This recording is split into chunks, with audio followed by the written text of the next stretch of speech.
Hello everyone, welcome to Barca News. It is December 17th, 2025, and Pau Cubarsí has set a record during the Copa del Rey match. Also, we're going to talk about why Ter Stegen started in that same match. And finally, Xabi Alonso addressing the whole Negreira case. We have a lot to discuss, so let's begin.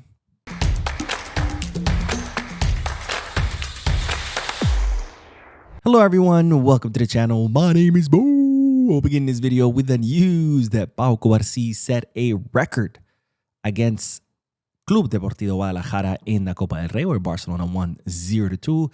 And that record is that Pau Cubarsí has become the second youngest player to achieve or to play 100 matches with FC Barcelona. Now, the match against Guadalajara was Pau Cubarsí's 100th match, and he has now become the second youngest to achieve that milestone at 18 years, 329 days. Now, if you're wondering who is number one, well, it's no other than Lamine Yamal, who achieved that milestone of playing 100 matches for Barcelona at 17 years old, 293 days, almost a year. Well, not almost, a year younger than Pau Cubarsí. What an amazing milestone. Can you imagine being 17 years old and you've already played 100 matches for the first team? Absolutely crazy. Now, in third place, we do have Gabi at 19 years, 30 days. In fourth place is Bojan Krkic at 19 years, 84 days. And finally, in fifth place is Pedri with 20 years and 66 days. All young players who played at least 100 matches for FC Barcelona. All right, let's move on to the next bit of news, because speaking of the match against Guadalajara in the Copa del Rey, of course, one big surprise for everyone was the starting of Ter Stegen, because, of course, up to that point, Flick had made it very, very clear that his number one is Joan Garcia, but he had refused to answer who will be his number two. And as you know, at Barcelona, it is customary that the number two goalkeeper is the one that starts in the Copa del Rey. So a lot of people expected it would be Wojciech Szczesny, but instead it was Ter Stegen who started as Barcelona's goalkeeper, which of course begged the question, is Ter Stegen number two, with Joan Garcia being number one? And this question was, of course, asked of Hansi Flick after the match. They were asked him, hey, what's going on with Ter Stegen starting? And his response was, and I quote, "Only for today." So it looks like we still don't have our answer, or maybe we do, for the number two, because it could be still Ter Stegen, maybe not, because Flick making it clear that Ter Stegen starting in the Copa del Rey was only for that day. Now, it's been revealed by RAC1, a local station in Barcelona, that Hansi Flick had a conversation with both Ter Stegen and Wojciech Szczesny before the match, and where he decided that he would start Ter Stegen kind of like as a symbolic gesture to make Ter Stegen once again visible, to show other clubs that might be interested in him that, hey, he's back, he's recovered, he's ready in case he does want to leave during a winter transfer market. And that's kind of like what I said. I remember when the whole question was who's going to start, I was like, I hope Ter Stegen does, because that way, if he wants to leave in a winter transfer market, and with so many clubs being interested in him, we can be like, hey, look, he's ready, he's back, take him, please, right? So Hansi Flick doing that. Now, I honestly, if Ter Stegen does end up staying, I do prefer him being the number two. I think Ter Stegen is a much, much better goalkeeper than Szczesny. But of course, the whole purpose of this was to showcase to the world that Ter Stegen is back. Now, there were some people talking about how, Hansi Flick did this in order to catch an inside, like a mole, because someone was leaking information from the locker room. So Flick told that mole to let everyone know that it would be Szczesny that was going to start, and then he switched it up to see, who the mole is. And it's like, I'm not buying that crap. I think a lot of people just assumed it would be Szczesny and made that statement, and then they looked stupid when Szczesny was not the starter, so they had to save face by coming up with the whole mole story, because seriously, that's all you can do. Do better with the excuses. Anyways, speaking of Ter Stegen, there is a surprise interested club in him, and this was being reported today. It's no other than Bayern Munich. It looks like Bayern Munich are interested in the services of the German goalkeeper. And of course, Bayern add their name to a long list of clubs interested in Ter Stegen, including Premier League clubs like Manchester United, West Ham, and Tottenham Hotspur. In the Ligue 1, we have Monaco, And in the Turkish league, we have Besiktas. So if Ter Stegen does decide leaving the winter transfer market, he has plenty of options to choose from. And I have a feeling that's what's going to end up happening. Because look, if Ter Stegen wants to start for Germany in the World Cup, he's going to need minutes. And as Flick has made it very clear, he's not going to get those minutes at Barcelona because his number one is Joan Garcia. So the question will be, of course, where will Ter Stegen go? Or who knows, maybe he ends up staying. Hopefully not.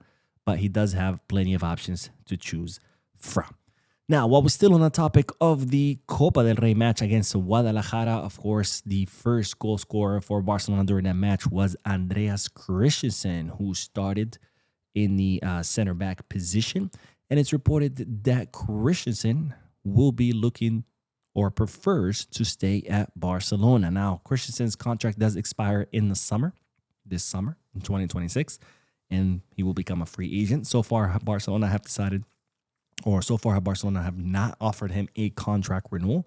And it's reported that Christensen will be taking advantage of every opportunity that Hansi Flick gives him because he wants to convince the club to stay at Barcelona, to offer him a contract renewal, because he prefers to stay at the Blaugrana club. Now, I do have to say Christensen had one hell of a performance against Guadalajara. As we all know, he's one hell of a defender. My only problem with him, of course, is his long track of injuries. Because as I mentioned in a previous video where I reviewed those stats, he has spent as much time injured as he has been healthy. He's missed half of the matches, or as many matches as he's been available for. And that to me is very concerning because we all saw his quality yesterday and in many matches before. He's an incredible defender, but if you cannot stay healthy, that's of course a problem. Now, speaking of players whose contract expire in the summer of 2026, we do have to talk about Robert Lewandowski because there's another club now interested in him. Of course, we know that AC Milan are heavily interested in Lewandowski. There's interested in Saudi Arabia as well. There was interest in the MLS from Inter Miami. And now they're saying that the Chicago Fire here in the MLS are also interested in signing Robert Lewandowski. And in fact, they've already reached out to Lewy and his agent, and they've informed them that they are able to afford his salary. Now, it looks like Chicago Fire are kind of trying to emulate Inter Miami. They're looking for their own Messi, if that makes sense. Not that Lewy is the same as Messi, but, Inter Miami kind of brought their star Messi, who's helped them now achieve something that seemed unachievable for them, like the MLS Cup. And Chicago Fire are kind of looking for the same, but with Lewandowski. They think that by bringing Lewandowski, they can perhaps, achieve things that they cannot achieve right now. And they're very interested in the Polish striker. Now, as far as Lewandowski, as I've mentioned before, he prefers to stay in Barcelona. In fact, his agent just met with Laporta recently to inform Laporta that Lewy would prefer to stay another season. And until Barcelona close the door 100%, Lewandowski is not going to make any decisions about moving anywhere else. For now, his focus is to stay at Barca. Once Barca close the door, then he'll start thinking about which club he will go to next. Now, let's end today's video with the news that Xabi Alonso joined his president, Florentino Perez, in discussing the whole Negreira case. And this is what Xabi had to say. There's a bit of everything in every league. As humans, we all make mistakes. But here, there has been a case that needs to be investigated. It is being investigated. I don't know if you're aware of that, Xabi, but maybe open a newspaper every now and then. It wouldn't hurt. What has happened here is very surprising abroad, as there have been no consequences or accountability. Okay, we'll talk about that in a little bit.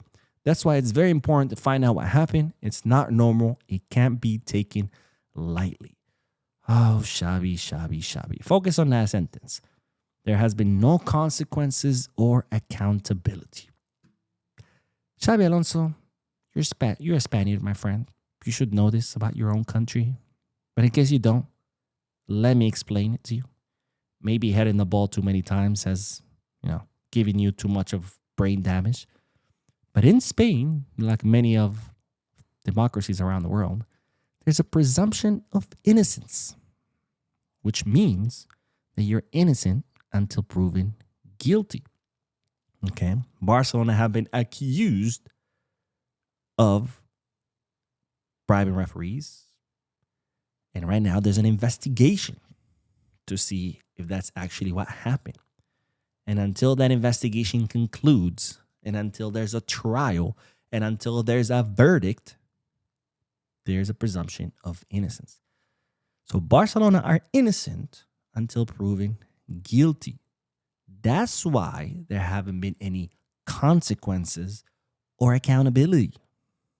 You, Mr. Alonso, should know about this because you, not too long ago, were accused of defrauding a company.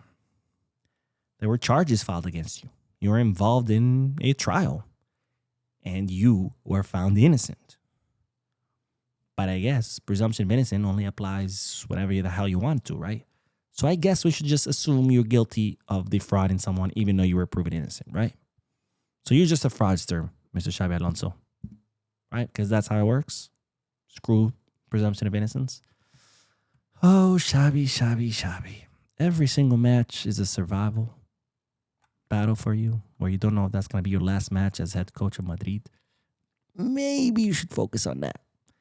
It seems like you're too dumb to understand the legal system of the country you're from. Anyways, that is all the news. I did do the podcast earlier today. Make sure to check it out. Don't forget to hit the like button, subscribe to the channel, drop a comment, and as always, Viscarsa.